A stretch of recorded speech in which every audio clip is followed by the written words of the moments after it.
se eu ficar travado pelo medo, eu não vou estudar nada. E às vezes eu falo assim, mas o que vale para mim é estudar e os assuntos da prova. Eu falo assim, tá, ok, mas tu tá morrendo de medo. E tu passa o dia inteiro pensando, eu tô com medo, eu tô com medo, eu tô com medo, eu tô com medo, eu tô com medo, eu tô com medo. E tu cria um monte de justificativa.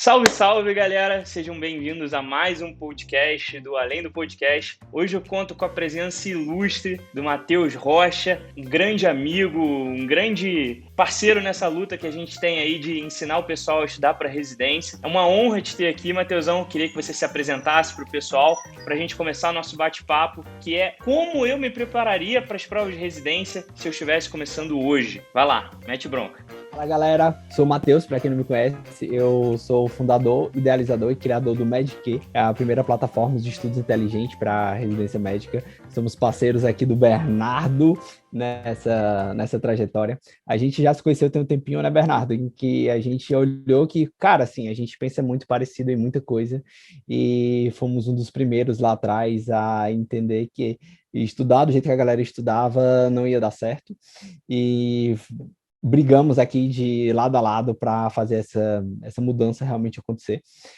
Sou médico também, como a maioria de vocês, sou empreendedor também, como o Bernardo, um monte de gente que deve nos escutar aqui. Sou aficionado por educação, neurociências e todo esse negócio que quem está escutando a gente aqui provavelmente também curte bastante. Acho que é isso, Bernardo, bora nessa. Não, show demais, Matheusão. Tá tomando uma cervejinha aqui, tá me deixando com uma vontade que você não faz ideia. Mas vamos usar a nossa máquina do tempo aqui, Matheusão. Esse podcast está sendo gravado agora em setembro, mas vamos se teletransportar para dia 1º de janeiro de 2022. E vamos pensar que é nosso ano de prova. Então a gente está começando a nossa preparação para prestar prova de residência ao final de 2022. Cara, como é que você planejaria esse ano? Como é que você tentaria desenhar sua estratégia de preparação para maximizar o resultado, contando que você ainda esteja na faculdade, ainda tem um internato junto, que é um grande desafio que a gente vê na nossa prática, né, no nosso programa de mentoria.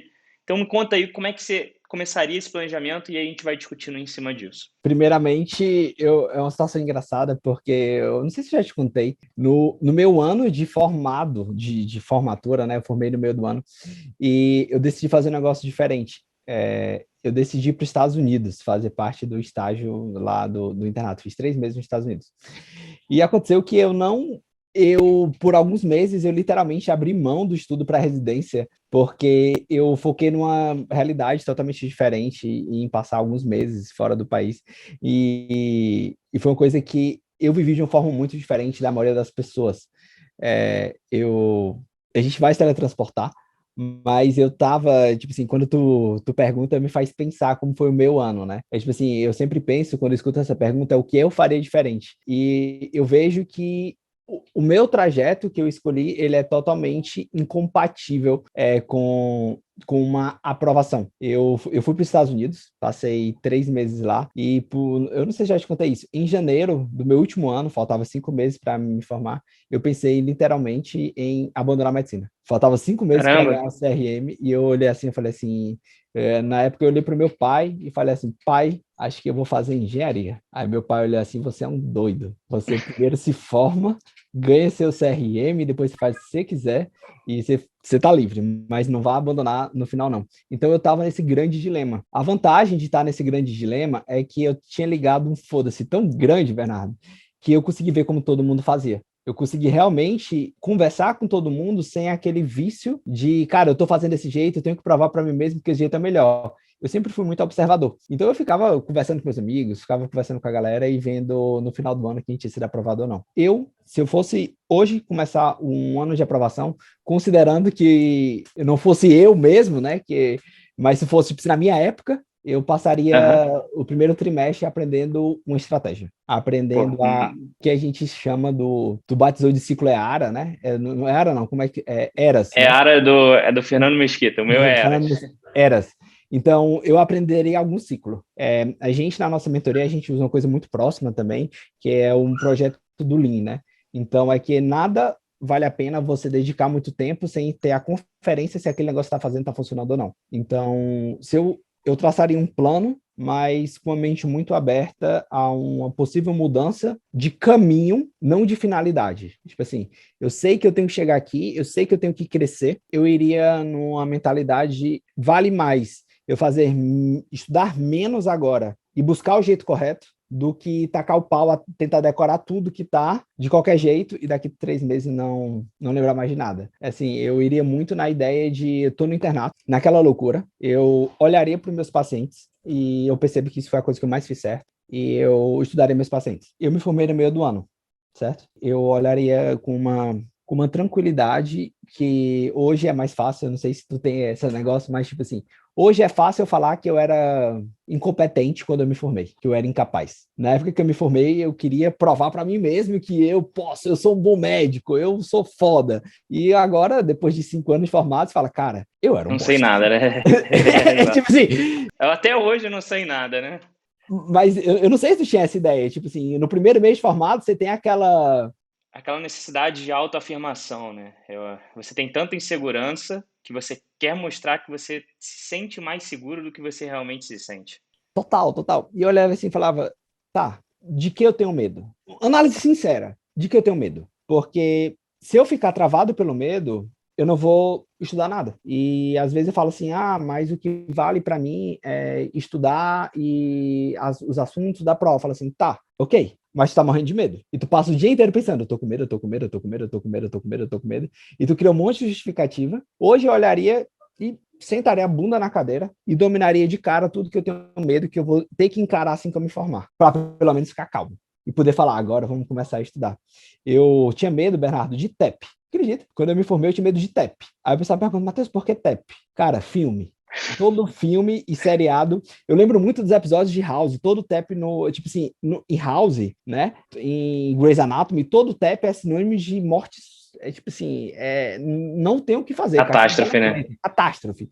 É tipo assim, desenvolver um TEP. E eu ficava, caralho, velho, se eu pegar um TEP. E eu te morrer de medo. E quando você ia estudar, eu falava assim, mas TEP tem muita coisa para fazer, né?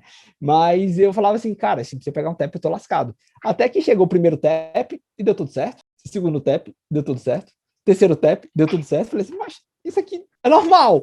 Mas eu morria de medo. Eu acho que hoje eu faria duas coisas: focar em uma estratégia, aprender uma estratégia e direcionar nos meus pacientes, principalmente naquele que mais me dá medo daqui a pouco. Se eu me formasse no final do ano, eu não trabalharia até a prova. Eu vejo muita gente pensando que vai se formar em novembro e a prova é 15 de novembro. Acho que é aquele negócio, né? Algumas coisas você só pega com a experiência. Quantidade de alunos que eu tive, que tu deve ter tido isso também, que se formou em novembro, quis trabalhar e atrapalhou o ano inteiro de preparação por causa de 15 dias, velho, 20 dias trabalha depois que, entendeu? Vai, tipo, cara, não, mas eu tenho que fazer logo, porque senão eu vou ficar com medo para falar, cara, porque senão o próprio fato de saber que tu vai ter que trabalhar assim de se formar, tu vai desperdiçar uns 2, 3 meses, entendeu? De ansiedade e tal. Eu, se formasse no final do ano, só trabalharia depois das provas. Se formasse no meio do ano, usaria o primeiro semestre para isso. Esse seria, assim, a minha diretriz principal de estudos. E como tu faria, Bernardo? Agora, com a cabeça de Cara, hoje, né? Foda. Com a cabeça de hoje é foda, né? hoje é até mais fácil, né? Na época que era ferrado, porque você ia ouvindo os colegas falando como é que estavam fazendo, você se sente pressionado a fazer igual, né? Aquela estratégia de seguir a manada. Pô, como é que eu vou fazer um negócio diferente? Por que eu vou fazer um negócio diferente? E a verdade, gente, é que eu acho que você vai concordar comigo, a preparação para a residência, ela mudou completamente nos últimos 5 a 10 anos. Pela questão de número de médicos formados, pela consolidação dos cursinhos para residência, que elevaram muito o nível de preparação. O pessoal hoje tem acesso a materiais muito bons de uma forma muito mais simples e muito mais acessível do que era há algum tempo atrás. As vagas de residência não aumentaram proporcional a essa toda a facilidade, todo esse acesso. Então fica cada vez mais difícil. Então é meio ilusório a gente achar que apenas seguir um cronograma de cursinho é o suficiente. Esse é o primeiro ponto. Até porque esse cronograma é infinito. O cronograma é muito denso e não é só para você dar conta uma vez do assunto só. Esse é um grande erro que eu vejo, Matheusão. O pessoal quer, beleza, Então eu assisto a aula 1, 2, 3, 4, 5, 6, 7, 8, 9, 10. Aí chego na aula 70, beleza. Eu não lembro nada da aula 1, da aula 2, na aula 3. E eles deram a mesma importância a todos os assuntos. Então, tem alguns pontos que você colocou no seu discurso que eu acho que vale a pena a gente estressar aqui um pouquinho mais. Então, você falou de que a preparação ela não tem que ser, vamos dizer assim, linear. Você, no início, não gastaria tanto tempo estudando e você aumentaria o seu ritmo de estudos ao longo do ano. Cara, isso é perfeito. Primeiro porque no início do ano você está entendendo melhor a estratégia que se adequa ao seu perfil de aprendizado, você está organizando ali sua rotina, você está entendendo como é que é essa preparação, você às vezes se adaptando a um cursinho novo, a um material novo, e não faz sentido você jogar toda a sua energia agora, porque você nem sabe se aquilo está funcionando, você nem tem um feedback das suas métricas, do seu progresso, então é você queimar um cartucho muito cedo. E a energia, o esforço, a disposição, a motivação, elas não são infinitas esse ano, porque a gente foi teletransportado aqui para janeiro. Janeiro é a época que está todo mundo lá. Não, esse ano vai ser diferente, eu vou fazer, vou acontecer, vou acordar cedo, vou malhar, vou correr, vou estudar. E aí dá 1, 2 meses o pessoal já entra naquele, puta, já tô com conteúdo atrasado, não tô conseguindo conciliar e agora já começa a bater um desespero. Então, isso é porque a pessoa cria uma expectativa de que ela tem que dar o melhor dela em janeiro. Não, o melhor dela tem que ser dado em novembro, em dezembro, que são as épocas de prova. Então, eu acho que esse aprendizado, por si só, já vale esse podcast. Você não pode estabelecer uma rotina de preparação linear. Pelo contrário, essa rotina tem que ser progressiva. É igual ir na academia. Não é para você começar colocando 40 de cada lado no supino. É para você começar colocando 10, depois você aumenta para 15, depois 20. Porque senão você está fazendo o exercício todo errado ali, todo torto em cima do banco e não adiantou nada, você só levantou a carga. Mas você não criou memória muscular, você não criou aprendizado, pensando aqui na nossa rotina, para sustentar ao longo do ano. Então, esse é um primeiro ponto que eu acho que faz sentido. Vai, Eu complementei. vou ainda entrar noutra coisa. Bernardo, tu leva uma vida equilibrada? Não, cara, eu gosto de viver desequilíbrios. Desequilíbrios. Eu não levo uma vida equilibrada. Tu conhece alguém de sucesso que leva uma vida equilibrada? Não existe esse conceito de equilíbrio, é uma falácia, é uma mentira, porque, não, então eu vou descansar, eu vou poder estudar, eu vou poder ir na academia, eu vou comer 100% bem. Isso não existe. Existe um momento em que você vai desequilibrar a favor do estudo e um momento que você vai desequilibrar a favor do descanso. E esse ano, o ano de preparação, você vai desequilibrar a favor do estudo. Você vai se desgastar um pouco mais, você vai ter que abrir mão de algumas coisas, não de tudo, tá? Não é para você ser um alienígena e só viver estudando, porque você não consegue sustentar isso. Mas você vai ter que desequilibrar. Não vai dar para montar todos os pratinhos ali.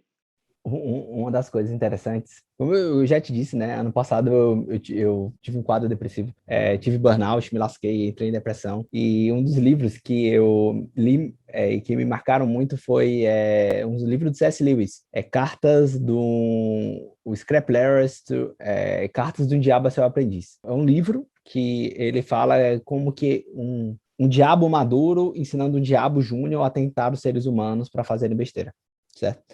Legal. E é um livro todo de cabeça de... É um livro todo trocado, certo? É o mesmo cara que escreveu Crônicas de Nárnia. Esse autor escreveu Crônicas de Nárnia. Crônicas de Nárnia tu conhece, né? Uhum, sim. Pronto. E ele tem vários livros, e um dos pontos muito interessantes desse livro, que eu já tinha visto em outros cantos, mas que me levaram a refletir bastante, até mesmo para essa nossa fase de preparação, é que a nossa vida, ela não é equilibrada, ela é uma vida feita em ciclos. Então, a nossa vida, ela é muito mais ondular do que equilibrada. Você tem, do nada, grandes momentos de motivação extrema, de muita energia. E você alterna esses momentos com momentos de desânimo, de desenergia, desmotivação, e tá tudo bem. É isso mesmo, entendeu? Era para ser assim. Faz muito sentido. E no livro ele usa que a ideia que ele explica no livro é um pouco, é tudo ao avesso, né? Ele fala, não vale a pena tentar alguém no momento de supermotivação. Então seria tentar alguém pela preguiça, no momento que o cara tá motivado. Fala, cara, não, espera uns 2 meses. Espera uns 2 meses. Naquela hora que ele estiver numa curva descendente, aí que tu ataca. Aí que tu fala, não vai dar certo. Aí que tu fala, desiste, esse ano já era. Aí que tu fala, cara, tu tá cansado, pula fora. Arranja outra coisa. Eu concordo muito contigo com essa frase de não existe uma vida equilibrada. Eu tento viver em um desequilíbrio em todas as áreas. Assim, Eu tento viver hoje em dia naquela ideia de ser o dono do tabuleiro, né? Tentar fazer academia todos os dias, tentar estudar. Velho, assim, é muito desgastante. Eu acordo, tipo, 6 horas da manhã, vou dormir meia-noite e, tipo assim, meu momento de lazer é o momento que eu estou comendo com os meninos. Todo o resto do dia é fazendo coisas, ou seja, rezando, malhando, trabalhando, estudando. E você fala assim, tá, se tu quiser ter uma vida equilibrada, ela é assim. Ela é desequilibrada para cima em todos os pontos. Se tu quiser equilibrar, tu vai equilibrar tudo para baixo. Vai falar assim, Deus me livre, de 24 horas eu vou passar 18 horas ralando e 6 descansando, tô fora. Fala, cara, então não rola. Assim, então não rola. Se tu quer ter uma vida de 12 horas de dedicação por dia, 13 horas de dedicação por dia, desculpa, tu vai ter que escolher o que focar.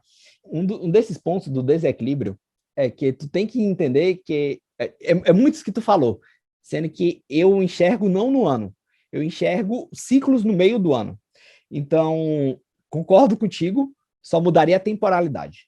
Então, eu não acho que esse ano que a gente está em 2022, né, vai ser um ano inteiro de motivação de desequilíbrio para estudos. Eu acho que vão ter uns 4 ou 5 meses de desequilíbrios totais para estudos. São janeiro, fevereiro, ali abril e maio, quando teus amigos entraram na residência, ali, talvez abril, julho não, agosto, quando começar a sair os editais, e novembro que é o mês de prova.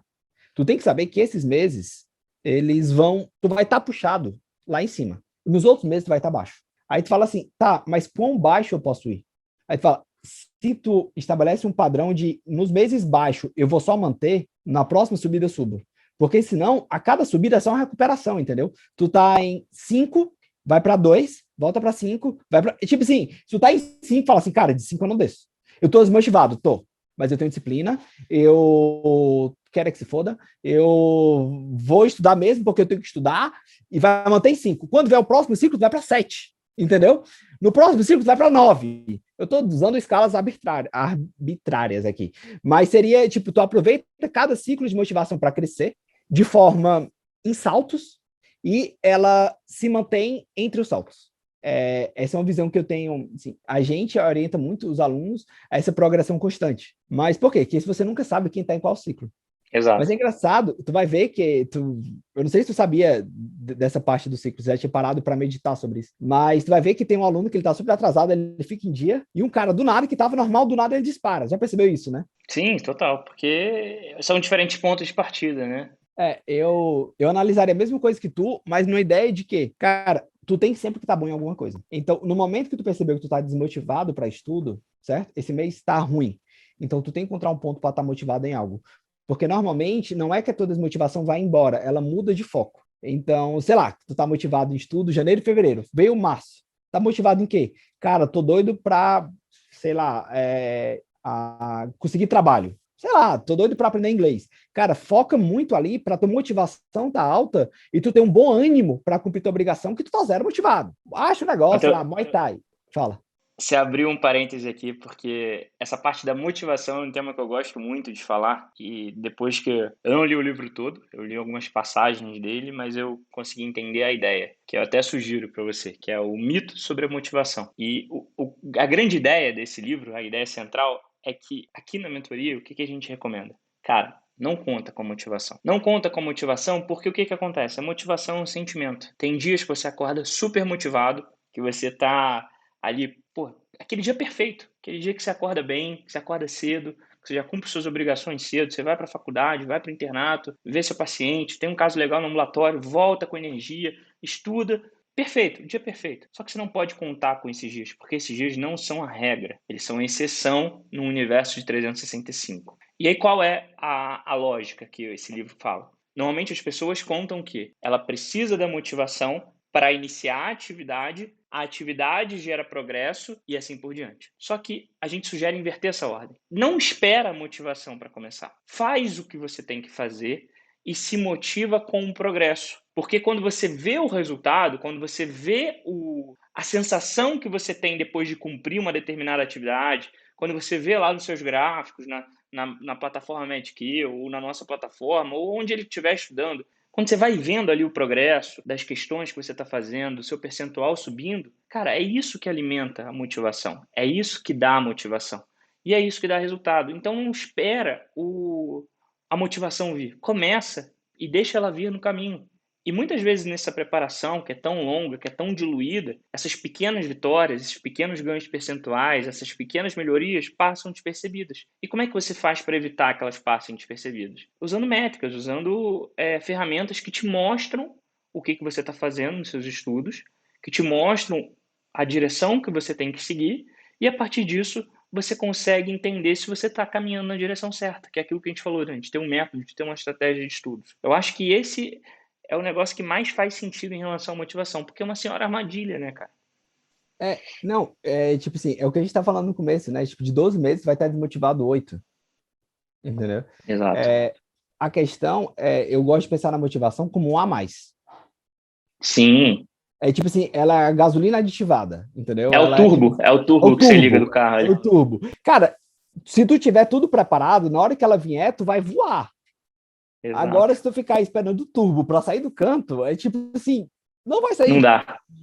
Não, e É, não dá, energia não dá. Você não tem nem combustível para isso. não dá. Então, utilizar esses ciclos de motivação e desmotivação para entender, cara, assim, um ser humano normal, ele vai estar desmotivado para um objetivo específico a maior parte do ano. Mas como ser humano, tu vai ter algo que tu vai estar em. Eu usei a palavra motivação, mas é algo que tu está mais interessado. A palavra correta seria interesse. Não é nem motivação, seria interesse. Vai ter algo que tu está mais interessado. E se tu utiliza esse teu interesse em algo, ele sustenta todo o resto. Então, eu vou dar 3 exemplos. Digamos que a gente fala estudo. Tu comentou antes da gente entrar aqui, né, que tu tá num período mais fitness da vida. Eu tomando cerveja e o Bernardo tomando whey. Aqui, Cada ó, um que galera. tem, né? É da Assim, Gabi, a garrafinha. na verdade, eu já tô casado, já tenho menino, já tô tranquilo, né? Então, já pode tomar cerveja. As fotos do casamento já passaram. E o terceiro ponto, eu vou colocar a vida espiritual.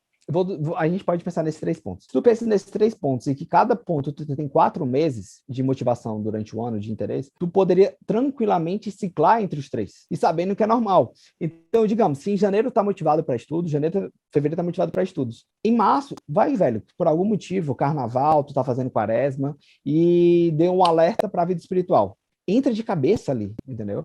Fala assim, Matheus, então eu paro de cumprir minhas métricas? Não, tu vai cumprir como se tivesse motivado, não deixando parar. Mas tu tá motivado, tu acorda no dia pensando, cara, hoje eu queria ler o livro de Santo Agostinho. Mas Santo Agostinho cumpria as métricas dele sempre que ele fazia tudo que ele fazia por amor a Deus. Então eu vou fazer mesmo desmotivado aquilo por amor a Deus. Fala, beleza, eu vou lá. Cara, eu tô odiando, eu queria estar cuspindo na apostila, mas eu vou estar lendo. Não vou rasgar e não vou tacar fogo, mas eu vou cumprir minhas medidas métricas. Aí, quando dá em abril, tu fala assim, poxa, não, que era fogo de palha. Cara, mas poxa, velho, eu faço Muay Thai há 2 anos e eu aprendi umas técnicas novas e eu tô empolgado que vai ter exame de faixa. Sei lá, tô chutando qualquer coisa, certo? Aí falou assim, cara, me motivo no exame de faixa. E essa motivação, ela sustenta a empolgação do dia tá sempre alegre. Eu acho que quando você olha para a motivação no objetivo fim, ela é um mito. Mas quando você olha como um combustível para passar o dia mais leve, desde que ela não influencie nos seus estudos negativamente, fala assim, tô desmotivado, hoje eu vou estar. Dane-se, velho. É tipo assim, eu acho que se eu só fizesse o que eu tava motivado, eu passava 95% do meu tempo vendo Netflix.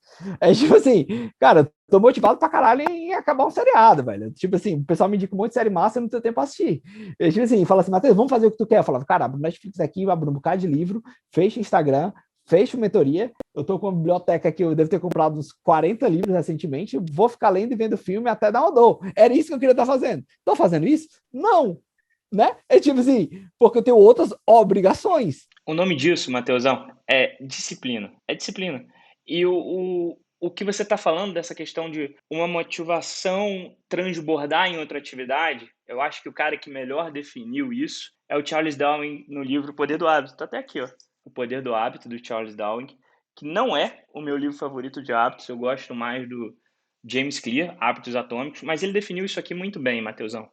Ele falou sobre hábitos angulares, ou seja, quando você começa a ter disciplina na academia, você começa a ter uma rotina ali de exercícios mais consistente, esse hábito irradia para outras coisas. Então, por exemplo, você começa a querer comer melhor porque você está treinando, então você não quer prejudicar seu desempenho. Você quer dormir de forma mais regrada porque você está com um objetivo ali em mente. você não quer consumir tanta bebida alcoólica por conta da sua rotina atual. Então, essa disciplina, eu acho que quando você se prepara para a residência, cara, quando você se prepara da forma certa, você ganha outros benefícios que não só a aprovação. Porque você desenvolve esse senso de disciplina de uma forma muito mais efetiva, de uma forma muito mais intensa do que você fez, às vezes, ao longo de 5, 6 anos de faculdade. Então, isso que você falou faz muito sentido. Faz muito sentido porque, cara, você tem que sim ter outros focos, não é outro foco, né? Mas é outras atividades paralelas que te, vamos dizer assim, sirvam como uma válvula de escape. O que eu gostava muito, só para complementar, por exemplo, eu estava numa sessão de estudos, cansado.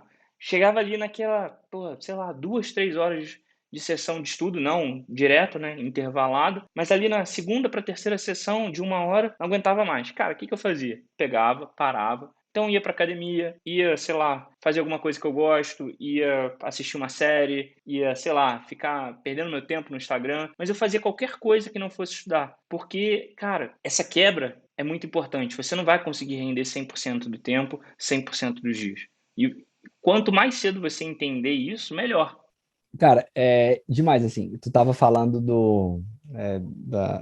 de não ter outros focos, né? Eu acho que foco realmente você só tem um, né? Assim, no teu ano tu tem que decidir. Tem aluno que olha para mim e fala, não, Matheus, meu foco esse ano é fazer um pé de meia, é ser aprovado na residência, aprender inglês, Começar uma empresa. começar uma empresa e crescer 2 graduações de Muay Thai. Eu falei, cara, que legal. Vai ser um ano bastante frustrante para ti, cara. Não, vai ser um ano. Eu falei, poxa, assim, nada vai dar certo, Não né? dá. Tipo assim, Não dá. nada vai dar Você não certo. vai fazer nada direito. Tu pode olhar assim e falar assim, cara, o meu foco é passar na residência. Então não é ganhar dinheiro. O foco é um. Não, Matheus, é porque eu tenho um foco de ganhar dinheiro e passar na residência. Fala, escolhe. Porque no momento que tu precisar abrir mão de algum dos dois, tem que ficar muito claro para ti qual dos dois tu vai abrir mão. Ah, Matheus, 90% do tempo eu não vou precisar. Eu concordo, 90%, mas naqueles 10% que tu não conseguir abrir mão, tu vai se frustrar e tu vai perder disciplina, porque tu vai olhar assim e falar assim, cara, mas é porque eu tenho uma meta de fazer 30 mil por mês e de estudar não sei quanto de horas por semana.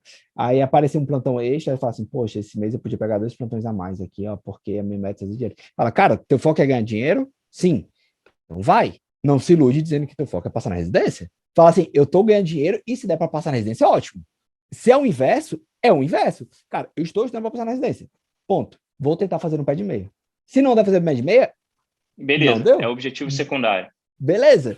Então, isso que tu fala é realmente entender. Por isso que eu falei essas outras atividades que elas não são conflitantes.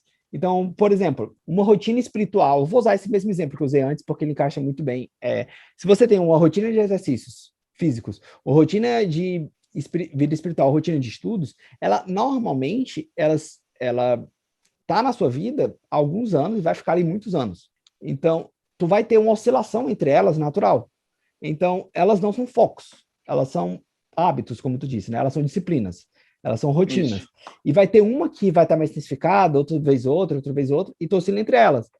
É diferente de tu pegar como foco ganhar dinheiro e, esse mês eu tô mais empolgado para ganhar dinheiro. Por quê? Porque ganhar dinheiro implica em estudar menos. Não, Matheus, nem sempre. Eu sei. Para quem é uma pessoa disciplinada, para quem é uma pessoa bem ajeitada, uma pessoa organizada, Mas não, exceção não é regra, né? exato. Eu acho legal a exceção pela regra, né? Então você fala assim, cara, para mim é um ou outro. Então eu tenho que ter muito claro qual é o meu foco para usar o outro como secundário e eu não me basear no secundário e virar o foco, porque tem gente que muda, né, Bernardo? Aí o cara tá aqui, qual é o teu objetivo esse ano? Vou me formar no final, vou me formar no meio do ano. Meu objetivo é passar na residência. Não sei se tu já teve esse tipo de aluno, mas claro que já teve. Que fala isso o ano inteiro até ganhar o CRM. Não, eu formei no meio do ano também. Então, a minha turma inteira, eu vi assim, todo mundo no início do ano, quero passar na residência, eu vou fazer, vou estudar. Formou, metade desistiu. A metade da metade continuou, mas desistiu. E só, tipo, 25% que realmente persistiram ali, abriram mão de um dinheiro mais imediato para buscar essa questão da aprovação. Mas quero fazer uma pergunta aqui, que é uma pergunta polêmica. Voltando lá para janeiro, você hoje se matricularia em um cursinho de residência? Não vou perguntar qual, para a gente não fazer propaganda gratuita aqui, mas O que você acha? Qual a sua visão? É necessário ter um cursinho para ser aprovado na residência? Você optaria por ter um cursinho? Qual a sua visão sobre isso? Eu faria um cursinho, vou ser bem sincero, mas a minha visão sobre isso, eu olharia do mesmo jeito que eu faria o cursinho, eu iria na Leroy e compraria um martelo. Eu não deixaria o martelo me dizer o que fazer. Perfeito, cara. Era isso que eu queria ouvir, cara. E a gente não combinou essa resposta antes, tá, gente? Foi totalmente espontânea e é exatamente a forma como eu penso, Matheusão. Eu acho que o cursinho ajuda, ele facilita. Não é um critério, só vai ser aprovado se você tiver um cursinho, mas é uma coisa que facilita a sua vida. Ao invés de ter que bater com a mão no prego, você vai ter um martelo que vai facilitar o seu trabalho. Mas nunca você tem que delegar a responsabilidade do estudo no cursinho. Cara, assim, olha só. Como é o nome do cronograma do cursinho? É cronograma de estudos, cronograma de aulas? É o cronograma de aulas, De não aulas. é? Então por que tu tá usando como cronograma de estudos? Cara, perfeito. É isso aí. Você matou a pau. Você Ele matou a não se pau. propõe a isso. Eu acho legal, é tipo assim, Bernardo, o que é que tu preferiria para andar de skate? Um skate ou um prancha de surf? Aí tu fala assim, ah, não sei. Fala assim, cara, tu pode até colocar rodas em uma prancha de surf. Você pode Pode até você. adaptar. Mas ela não se propõe a isso. É tipo assim, tu vai, assim, é aquele negócio, tu já foi na doceria e pediu sushi? Pode ser que o Mas cara que tá lá cozinha exato. muito bem, sabe fazer? Pode. Mas ele tá se propondo a servir sobremesa. Não, mas eu quero comida salgada. Fala, cara, pode ser que tenha. Eu acho legal a Copenhague, ela não serve comida salgada. Já testou? Já tentou Verdade, pedir cara. um, já tentou pedir uma comida salgada? Cara, tem uma vez conversar comigo e a gente foi na Copenhague, e eu tava com fome de comida salgada. E eu olhei na Copenhague e falei assim, cara, vocês têm alguma coisa salgada? Ele falou, não, eu falei, nada, nem sei lá, um pão de queijo. Ele falou, não, a gente não serve pão de queijo, a gente serve chocolate. Fantástico. E é exatamente isso. Você matou a pau, Matheusão. Acho que a melhor analogia foi feita aqui nesse podcast, porque é exatamente isso, cara. E ainda indo um pouco mais além, o papel do cursinho é falar: eu te entreguei tudo que você precisava. Todo o conteúdo tá ali. Cara, se você aprender tudo que o cursinho te ensina, se você decorar tudo ali, meu amigo, não tem como você ser aprovado em qualquer residência do Brasil e do mundo. Agora, é possível dar conta de todo o conteúdo? É possível você assistir todas as aulas, ler todas as apostilas, fazer as revisões de forma eficiente, fazer provas na íntegra, viver, dar conta do internato, dormir, comer, namorar? Cara, é impossível. Eu tive um amigo, Bernardo, um amigo, que na época de residência, na época de internato, ele só não dava conta dos cursinhos como ele pegava artigos extras para complementar o que o cursinho não falava. É um E todo ET. mundo. Mas aí a gente ficava, Bernardo, sempre perguntando assim, cara, como que tu consegue isso? Ele falava, não, eu vou complementando e tal. E só depois, quando eu comecei a entender sobre processos, olha como que ele me falou. Na época eu nem me dei bola. Muito tempo depois que eu lembrei sobre o que ele me disse, ele falou, cara, eu começo a apostila de trás para frente. Isso para mim na época não fez nenhum sentido. Apostila de trás para frente. Eu faço as questões. Se eu tirar acima de 80%, eu não leio o conteúdo. Aí eu falei, então tu não tá lendo tudo? Ele falou, tô em todas as apostilas estão em dia. Aí na época eu falei, cara, tá, esse cara tá viajando, né?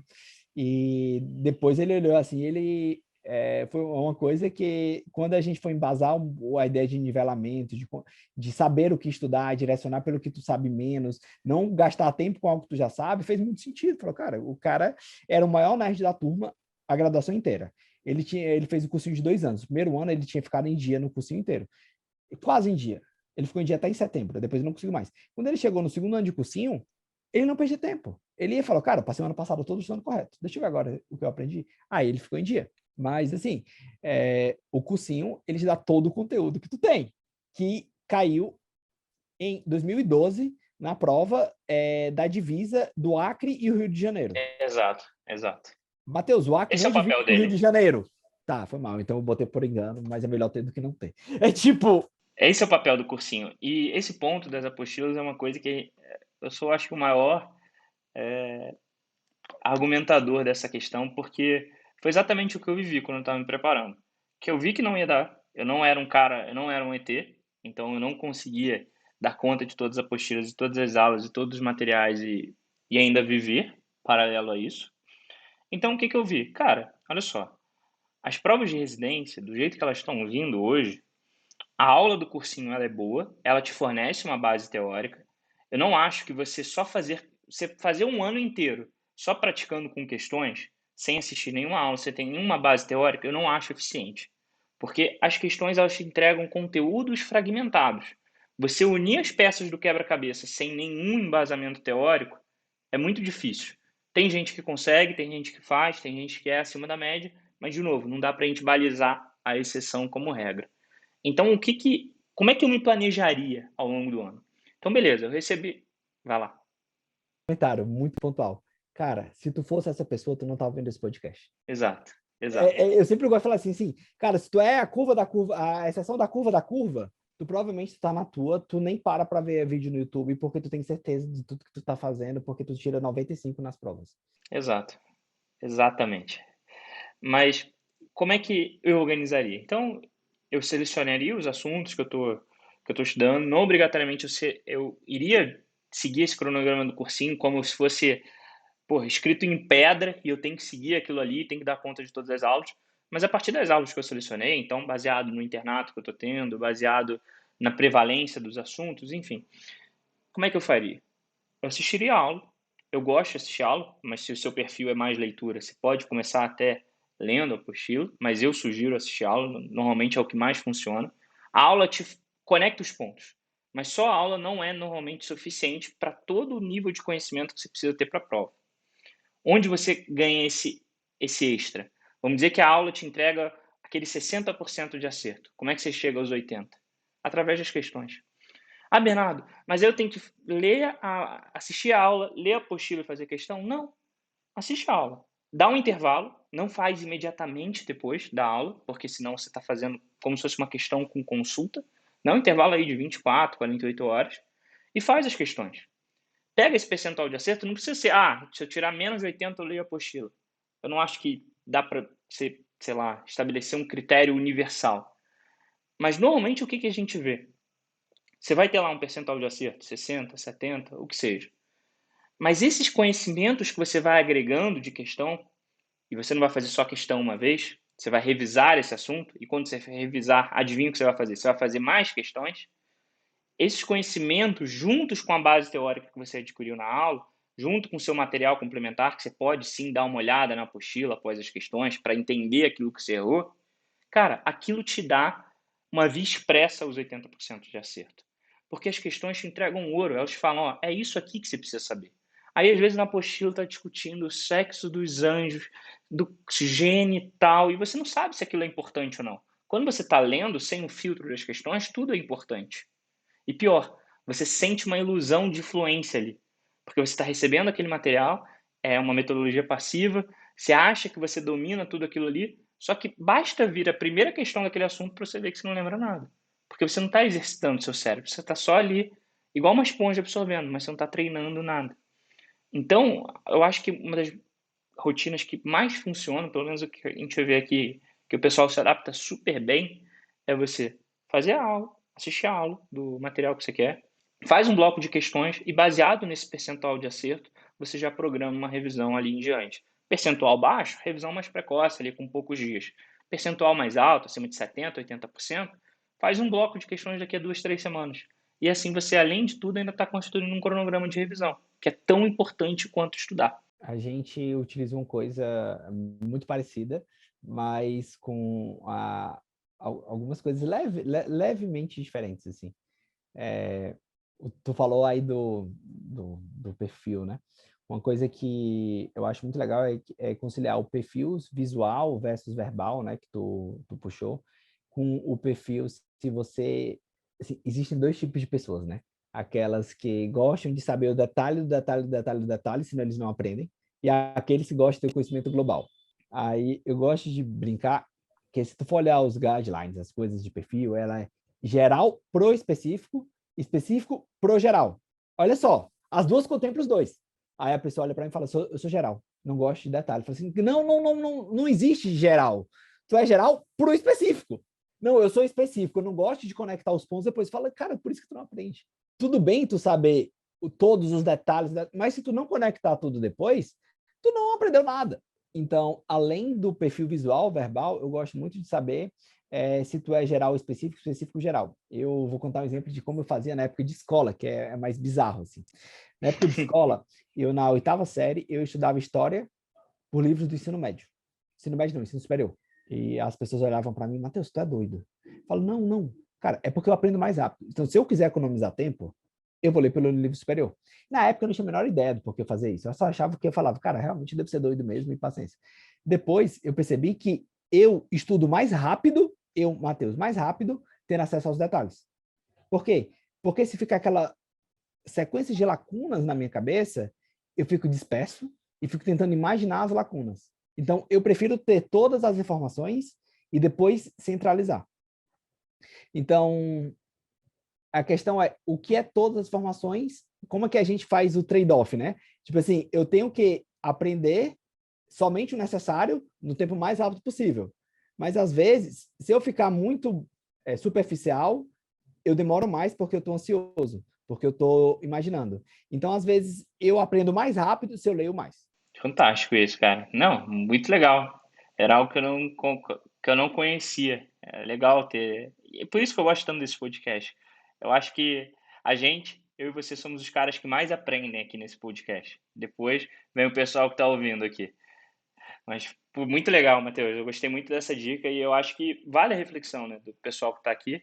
Tentar começar a entender o perfil de aprendizado, né? Então, se você é mais visual, se você é mais auditivo, como que você se comporta em diferentes situações, como é que você se comporta sob pressão, se é aquele cara que precisa da pressão para funcionar, ou se quando põe pressão em você, você começa a sabatinar, começa a perder o rumo. Essas reflexões são importantes, porque uso uma frase muito aqui, que o seu método de estudos ele é um reflexo do seu comportamento.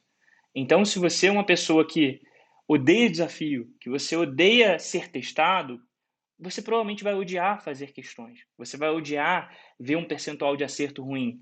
E, cara, o problema aí não está no seu método. Ele vem do seu comportamento, de que você, sobre essas situações, você não se comporta bem, você não reage bem, e você precisa mudar isso, porque hoje a gente sabe que a metodologia ativa ela veio para ficar. Não dá para você ignorar a evidência. Não dá para você achar que você vai só assistir a aula, só ler a apostila e aquele conhecimento magicamente vai aterrissar no seu cérebro, ele até vai, só que você não vai conseguir resgatar. Uma coisa que tu falou que eu achei engraçado, eu fiquei lembrando, eu tenho uma aluna, né, desse ano ainda, que ela entrou na mentoria no começo do ano e, e ela não queria fazer prova na íntegra.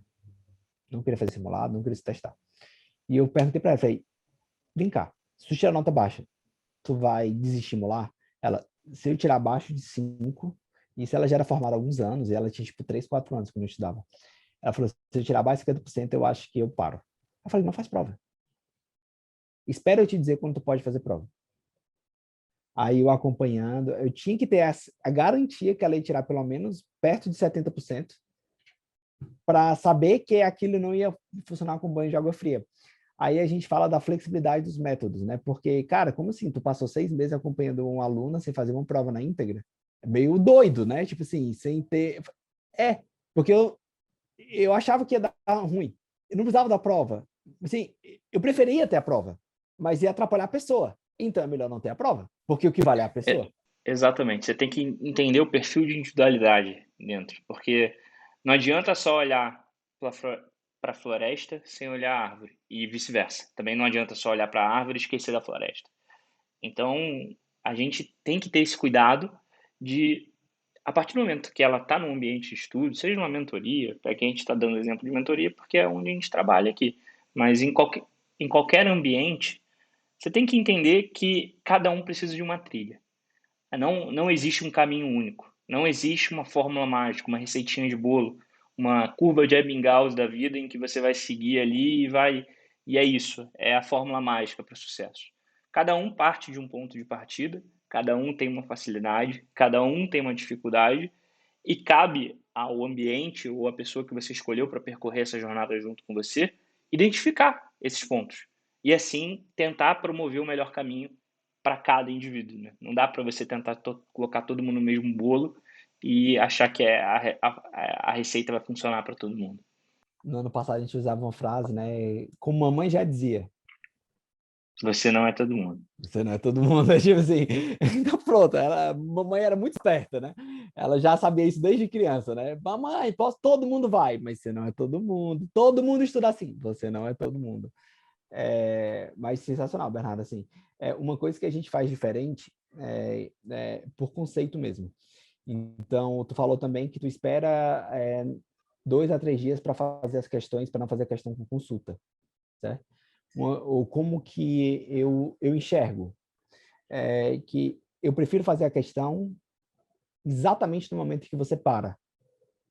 Tu vai achar um pouco bizarro, assim. Dizer assim, conteúdo estudado, conteúdo testado. Não é que eu estou avaliando se tu decorou. Eu estou avaliando se tu entendeu. Eu estou perguntando, cara, com consulta, tu consegue acertar? O quanto que tem de aluno que estuda o negócio porque acha que estudou, mas nem com consulta consegue acertar? Fala assim, cara, eu não discordo da frase que tu disse, é como fazer prova com consulta. Mas muita gente nem assim consegue. E acontece. Não, e é muito legal isso, porque, Matheusão, não existe certo e errado. Existem filosofias. A gente, muitas coisas em comum, mas muitas coisas a gente tem um detalhezinho ou outro. Mas, no final das contas, cara, sabe o que é mais importante? Na dúvida, estuda, meu amigo. Porque, às vezes, o que acontece? Eu não sei se você tem esse perfil de aluno, mas aqui a gente vê muito. Cara, a pessoa é tão viciada em planejamento, em saber se a estratégia XYZ é melhor que a estratégia XPTO, que ela trava. Ela trava porque ela quer ter a certeza de 100% das coisas e de 100% dos passos que ela vai dar de hoje até a prova dela. E ela fica tão viciada em planejar, ela fica tão. é, ela sente uma sensação de falso progresso ali que ela não avança, que ela não faz. Planejamento sem fazejamento não adianta nada. Então a gente pode ficar aqui discutindo horas, horas e horas e horas e horas, rotina, preparação, estratégia, método, sistema, o que for, do mais simples ao mais complexo. De nada adianta se o cara não, ao final desse podcast, ele vai lá e faz o que ele tem que fazer. O que a maior dificuldade disso é que tu tá descrevendo um melancólico típico. É uma pessoa que ela tá pulando de um lado para o outro, né? Ela tá um pouco insegura, ela quer um planejamento perfeito. Sabe o que é que eu faço com esse tipo de gente, Bernardo? Eu dou plano. Tanto faz. Essa é a beleza. Eu gosto de falar muito aqui. Cara, tu quer um plano? Eu te dou. Porque eu posso pegar o meu plano, posso pegar o teu, posso pegar de outras 5 mentorias, eu posso pegar. Cara, se o cara cumprir a risca, vai dar certo. A questão é que, como tu falou, o teu método de estudo reflete teu comportamento. Então, tu tem que encontrar algo que se adapte a ti. Mas tu quer um plano fechado? Eu te dou. Matheus, mas aí não reflete teu comportamento. Então, todo mundo que gosta de um plano fechado se comporta parecido. Então, eu tenho um plano fechado para pessoas que querem planos fechados. Tipo assim, já é o teu comportamento é querer planos fechados. Eu te dou. E para de pensar sobre isso e vai fazer. Matheus, mas será que se eu melhorasse, mudasse essa 10 questões por 20, não era melhor? Muda. Será que Tanto faz, fazer... né? O Tanto faz, importante é velho. colocar a cenoura aqui na frente Eu falo, e não, corre atrás realmente. dela. Porra, boa alteração, boa alteração. Agora que tu disse, mas será que não é melhor eu fazer no segundo dia, como o Bernardo disse, ao invés de fazer assim que acaba? Cara, acho que sim. Tipo assim, vai. É tipo assim, cara, tu vai alterar 10 coisas, eu vou alterar as 10, mas fala, cara, esse é o plano, segue. Porque tu não queria um plano? Tá aqui um plano. E esse plano, ele é comprovado por A, B, C, D e E, porque aí o cara vai e segue, ele para de pensar no plano. Assim, o plano, ele é para usar, sei lá, 10%, claro, assim, é aqueles 20% que causa 80% de efeito, né? É aquele Pareto na Lei veia, de né? Pareto. Mas ele é 20%, ele não é 80%. 80 tem que ser os estudos, né? Tu tem que ter toda a parte de rever teu processo, se está funcionando, mas tu passar 80% do teu tempo planejando e 20% do teu tempo fazendo, eu gosto de brincar com os alunos que assim, tem uma única fórmula, Bernardo, que eu uso na vida, assim, de aprendizado. Tem uma Qual única. que é? Aprendizado igual inteligência vezes tempo de estudo.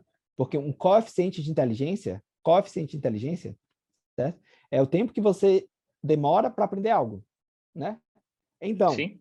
tempo que eu demoro para aprender algo vezes tempo igual a algo, né? Então, fala assim, cara, assim, quanto melhor a tua estratégia, o teu planejamento, tu tá mexendo, digamos, no teu coeficiente de aprendizado. Se teu tempo for zero, Não dá adiantou zero. nada. Não adiantou de nada. Exato. Não, Matheus, mas se eu mexer muito, cara, se mexer muito, tu vai multiplicar pelo 2 ou 3, sei lá. Aprender 2, 3 vezes mais rápido é muita coisa.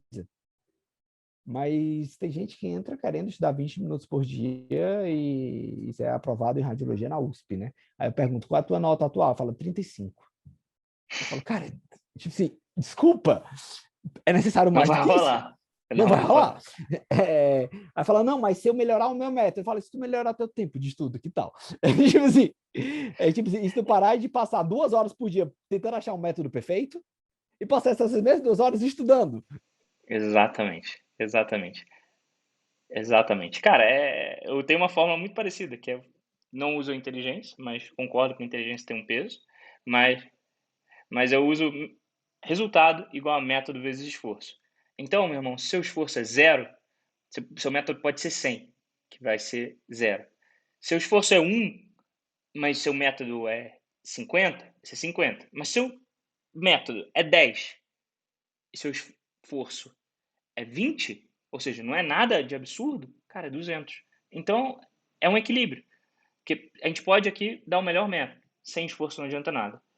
E esforço sem direção também não adianta, que você vai dar murro em ponto de faca. Você vai tentar abraçar o mundo, você vai tentar dar conta de todos os conteúdos e você vai se frustrar, porque 99% das vezes você não vai conseguir ter tempo para isso, não vai conseguir otimizar isso, não vai ter a energia, a dedicação, a disciplina para abraçar todo mundo.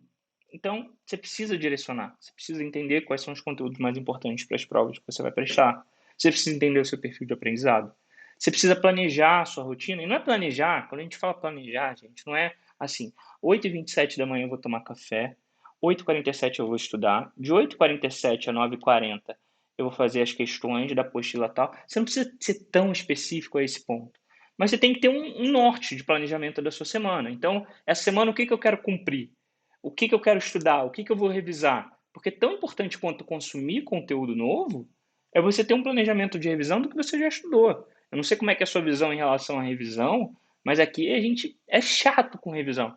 A gente bate tanto na tecla de revisão quanto estudar conteúdo novo. O que você acha disso? Como é que você orienta o pessoal a fazer as revisões? Assim, do murro de ponta de faca, eu lembrei, do murro de ponta de faca. É aquele negócio, né? Se você estudar o conteúdo errado, que não vai cair mesmo da melhor forma possível, não É adianta de zero. nada, né? Não Tipo, é adiantou zero. nada. Se não teve É, questão do assunto, não adiantou nada você não, dominar ele. não adiantou de nada. Eu gosto de falar que primeiro são duas etapas. Primeiro você foca o que você vai estudar, depois você tem um método. A parte de focar o que vai estudar, cara, não precisa ser tu, entendeu? Tu não precisa perder tempo fazendo isso. Porque são alguns parâmetros muito simples. Então, tu pode botar na ferramenta. Por exemplo, o Medicaid faz isso. Depois que tu definiu o que vai estudar, desses, tu olha o que tu já sabe e o que tu não sabe, para tu ter uma lista do que tu vai estudar e poder traçar um plano. Aí entra método. Porque senão, tu vai tentar traçar um plano em cima de quê? Falei assim, eu não sei onde eu tenho que chegar, eu não sei a ideia do trajeto que eu tenho que percorrer, eu tenho que sair correndo. Cara, mas é porque depende. Porque se tu for correr uma meia maratona, uma maratona, outra maratona, ou correr até o supermercado do lado de casa, são planos diferentes. Com certeza. Então, primeiro tu tem que saber qual trajeto que tu vai correr. Aí depois a gente traça o plano. E de revisão, eu comecei a fazer um negócio diferente, Bernardo, com os alunos, tem dado muito certo. Sempre é uma briga constante. O quanto que eu equilibro entre assunto novo e revisão, assunto novo e revisão, assunto novo e revisão. E eu testei esse ano, testei mesmo, não sabia o que ia acontecer, facilitar o processo. Eu fiquei pensando, cara, assim, eu tinha um processo melhor, mais, digamos, mais eficaz, Complexo. mas era mais complexo. Então, eu falei assim, cara, vamos fazer um negócio simples. A cada assunto novo, aumenta uma questão na tua agenda de revisão. Matheus, eu não estou conseguindo dar conta da agenda, então porque não pode ter um assunto novo. Muito Matheus, tá boa. fácil. Por quê? Porque ela vai aumentar sempre nos dois, entendeu? Fala, Matheus, eu vou ver 4 assuntos por semana. Beleza, você vai aumentar 4, vou ver 8. Então, é o melhor? Não. Mas a simplicidade é o último grau de certificação, né? Mas funciona. É engraçado, funciona. Porque ninguém fica... Cai a dúvida. Cara, assim, como que eu balanceio? Aí a pessoa fala, será que eu... Cara, a agenda tá muito pesada. Então é porque tu tem que dar mais foco na agenda de revisão. Não, a agenda tá muito leve, então é porque tem poucos assuntos estudados. É tipo, então dá força lá, dá força aqui, até o momento que tu tá sempre, opa, aqui pesou, vou aliviar aqui. Opa, aqui aliviou. Tipo assim, tu tá sempre na... E os dois estão sempre crescendo. Por quê? Tu sempre estuda assunto novo. Então, por exemplo, se tu tá pegando 2 assuntos por semana, que é pouco, aumenta 2 questões. Ela vai pesar. É tipo assim, ela ficou simples, mas ao mesmo tempo que ela ficou simples, como você falou, é o último grau de sofisticação, né? Ela funciona. Assim, eu testei com poucos alunos, porque eu, sinceramente, não sabia se ia funcionar. Aí eu faço esses testes, eu falo para o aluno, eu falo assim, ó, isso é um teste, eu nunca testei. Tem gente que fala, bora! Cara, bora, eu quero mais simples, eu quero ver, qualquer coisa a gente muda. E todos que eu testei deu certo, assim. Eu fiquei realmente muito satisfeito. Assim, não era uma coisa que eu tinha garantia que ia dar certo. E quando deu certo, e as pessoas cresceram e desapareceu a dúvida. Porque, assim, eu coloco os dois no mesmo patamar e os dois estão crescendo progressivamente. Então, eu falo assim, tu consegue crescer tua agenda de revisões? Consigo. Beleza? Então, cresce os assuntos. Porque elas estão sempre linkadas. Não, massa demais, massa demais. Aqui a gente também trabalha com um modelo parecido. A gente cria um algoritmo, né, na plataforma e que, a partir do percentual de acerto que o aluno vai tendo, a plataforma vai entendendo o quanto ele precisa revisar. Então, assim, se ele está mal, o que vai acontecer? As revisões vão aparecer mais precocemente. Então, automaticamente, o tempo dele vai ser mais gasto proporcionalmente em relação a revisões do que conteúdo novo. Agora, se o aluno está indo bem, essas revisões vão ser cada vez mais espaçadas. Então, o tempo dele vai ficar mais focado em adquirir novos conceitos, que também são importantes. Então, foi esse jeito que a gente encontrou para equilibrar. Também funcionou bem. Mas é aquilo, né, cara? O importante é você ter uma rotina de revisão.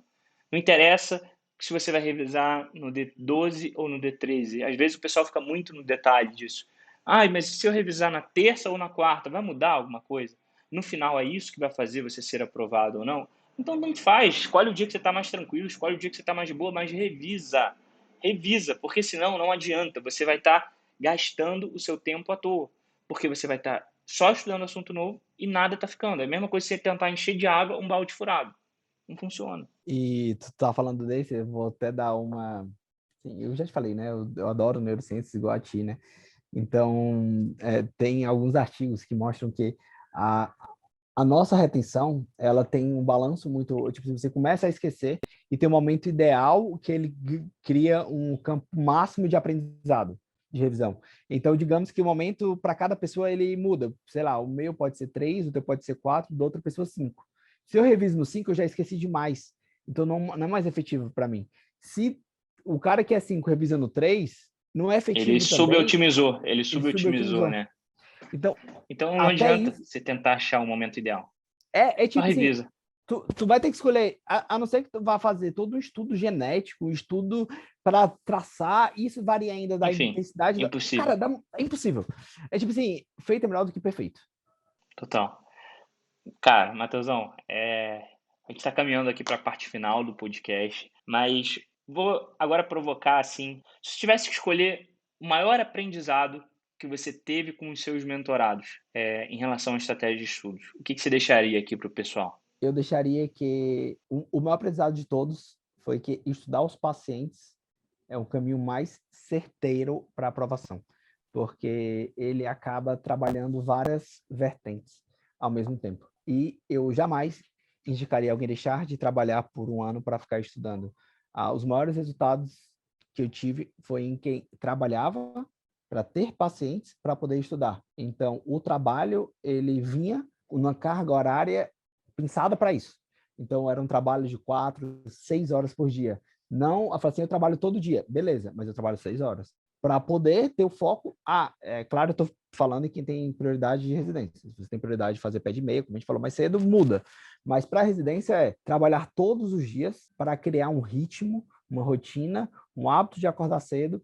Se possível, trabalhar de manhã. Claro, aí está ficando muito engessado, que eu não gosto, mas trabalhar o máximo possível, de preferência todo dia, de preferência no horário estabilizado todos os dias, e estudar todos os dias os pacientes que você teve. Aquele negócio que todos os professores no internato e na faculdade disseram que medicina se aprende à beira-leito, nunca deixou de ser verdade, e quanto mais eu estudo, mais eu vejo que nunca vai deixar de ser verdade. Fantástico, Matheusão. Cara, muito obrigado pela sua presença. Eu acho que clareou muita coisa para quem está começando a preparação. Eu acho que a gente quebrou vários mitos aqui, esclareceu muitas dúvidas que vão surgir ao longo do ano. E, principalmente, eu acho que a gente deixou eles preparados para entender que esse ano não vai ser uma reta ascendente sem fim, que vão existir oscilações, que vão ter momentos que vai faltar motivação, que muitas vezes a preparação parece um W, né? Então, tipo, você começa aqui em cima, aí você desce, aí você sobe, aí você desce, aí você sobe de novo na reta final. E tudo bem, não tem problema oscilar. Consistência é mais importante que intensidade. Não adianta você começar a 200 km por hora achando que sua vida vai ser perfeita e que não vai ter problema, porque a chance de você se frustrar assim é muito grande. Então, cara, muito obrigado pelo seu tempo, aprendizado de ouro. Espero que você volte mais vezes aqui com a gente no podcast. Foi um prazer te ter aqui e é isso. Obrigadão a todo mundo que está ouvindo. Bernardo, obrigado pelo convite.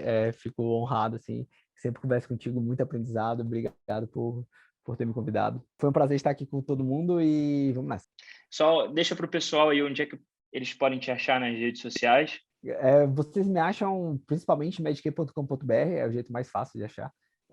No Instagram é Matheus Rocha _medq e no YouTube é a comunidade Medq. A gente está por aqui em todas as redes. Show de bola. Mateusão, obrigado aí a todo mundo. E se você acompanhou com a gente até aqui, pega o link aqui embaixo, não sei se está ouvindo no Spotify ou no YouTube, e manda para um amigo seu que vai prestar prova de residência. Tenho certeza que esse episódio vai ajudar muito ele na preparação. Valeu, gente. Obrigado. Até a próxima.